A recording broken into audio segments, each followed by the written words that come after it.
Hello beer tubers and welcome to another beer review with me, Peter, the master of habits. Today checking out another beer that I got from the ever so awesome Johan in Sweden, over in Gothenburg. Another of the beers I've had sitting for a while from his supplies of beers. Like every year Johan just collects some beers for me, which is fucking amazing. And then back in the day he used to send them, but actually last year, was it last year?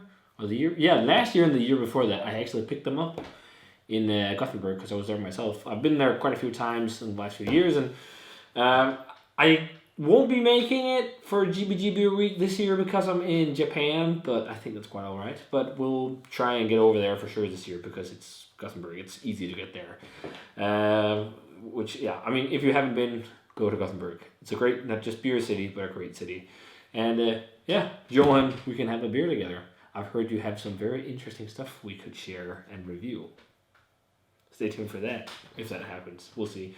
But this is a Dugas beer, or Dugas beer. Is it Dugas or Dugas? People have told me it's Dugas. People have told me it's Dugas. Everyone says a different thing. But they're based in Sweden, over near Gothenburg. I think it's like on the outskirts of town. Yeah, in Landvetter. Land? That was German. Landvetter? Landvetter? I'm not going to speak Swedish. I suck at it. I'm Danish, so... But this is Idjit. Is that how you say it? I'm not sure. But Dugas was quite famous for back in the day doing their Idjit beers, which I think basically translates to idiot. And it was quite old school stout, Imperial stout. I think they did quite a few variants. Like Dugas, if you remember, the old artwork was much different from this. It was half a liter bottles, and I think it was a similar style, just half liter. And they did like all kinds of stuff. I've reviewed, if you look on my channel, I think I've reviewed like maybe half Idjit, the regular Idjit. I've reviewed a Christmas version. I reviewed quite a few versions of it. But this is like the reinvented version, you can say, if you can say it like that. Just one that's made for more modern times. And this is Big Idjit, so bigger and bolder version of Idjit by Dugas. So it's a 12% Imperial stout that is filled with dark malts. They just say that it's bigger and bolder than its previous incarnations, and that it's more imperial. So, what does that make this beer then? That they changed it up and whatnot. And it says an imperial stout. You can't say that, or more imperial stout, and they just call it a Big Idjit instead. A Big Idiot. But it'll be fun to try this one. It's been a while since I've had any of the more classic Dugas beers. So this is pretty much, I don't even know if they do a lot of them anymore. So I guess this is pretty much just a reinterpretation of a classic. So it looks nice. It looks like a really nice, thick, rich Imperial stout. Pitch black, nice tan head. Very roasty looking. And it smells a bit more sweet than I remember from the regular Idjits. But it's been years since I had them, so we'll see. But let's check out the aroma. Really roasty. Like really roasty. But also there's like a freshly baked kind of like cake-like thing, almost like it's almost like what's it called, Brunsviger or wienerbrød. It has like this freshly baked, bready yet caramelly thing, and that reminds me of Brunsviger. Brunsviger is basically kind of like a sponge cake you bake, and you make the. No, it's not a sponge cake. It's kind of like what is it like? It's like Danish pastry. It's just the non-flaky version. I don't know if you have that in the States as well, or wherever. And it's so weird. It's called Danish pastry, but it's from Vienna, and we call it wienerbrød in Danish, which means Vienna bread. But it's like bready and kind of like doughy. It's more of a bread consistency. And then you kind of like, if you do a focaccia, you stick your fingers in with holes and you put toppings on. But in this case, instead of putting like herbs and shit on, you put like this butter caramel thing on top and you bake it as a cake. It has something that reminds me of that for some reason, because it's like caramelly and bready, but big time roast profile.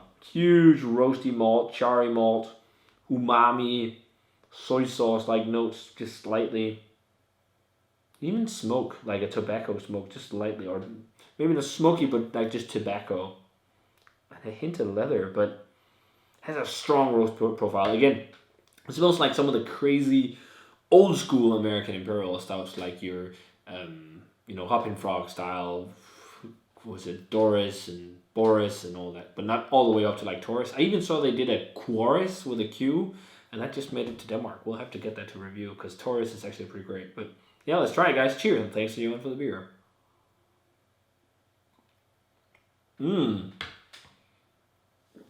Much thicker than I thought. When I poured this out, wow, it's really roasty. Really, really like heavy roast. Like really heavy roast coffee. Aftertaste is actually really coffee-like. That is one hefty Imperial Stout. Fun thing, it poured out a little bit more caramel-like in color, and I didn't expect it to be this hefty, but like it's got some oomph to it. Like really, really thick, chewy mouthfeel, and leaves a sticky gloss on your lips. But big roast, but like really roasty. It really, drinking it really reminds me of those kind of Hop and Frog, Taurus, Doris, Imperial Stouts. Maybe not Taurus, but more like Doris. It has a good amount of like, almost like an oaty sweetness to it as well. Big time caramel. That cakey thing I talk about in the aroma, it's not there in the flavor at all. It's very old school in terms of roast, but it has the new school like big caramel thing too. Kind of like a blend of both worlds. Like up front it's like all this sweet like caramel fudgy stuff going on, and the aftertaste like big roast, big charriness, leathery tobacco, burnt wood kind of things. It's really good though. Really thick. Like almost like slightly syrupy without being too much though. It's funny, that's not what I expected at all. But I love the mouthfeel on it. I wonder if it's double mashed, this new version, because it has like almost like that double mash heft. This could easily be a share or a small bottle. Share between like 2 or 3 people, because it's like, it's really oomphy. No, this is really good. I'm not like mind blown, but this is just like a really nice base Imperial Stout with loads of flavor and heft to it. So they must have barrel aged this, because this would suit barrel aging for sure. Like cut some of that sweetness and just like some of the roasting with some barrel character. And this would, I think, just like a bourbon barrel would be good for this. Yeah, it's really nice. So good variation of Big Idjit or Idjit. Definitely the best version I think I've had of this beer for sure.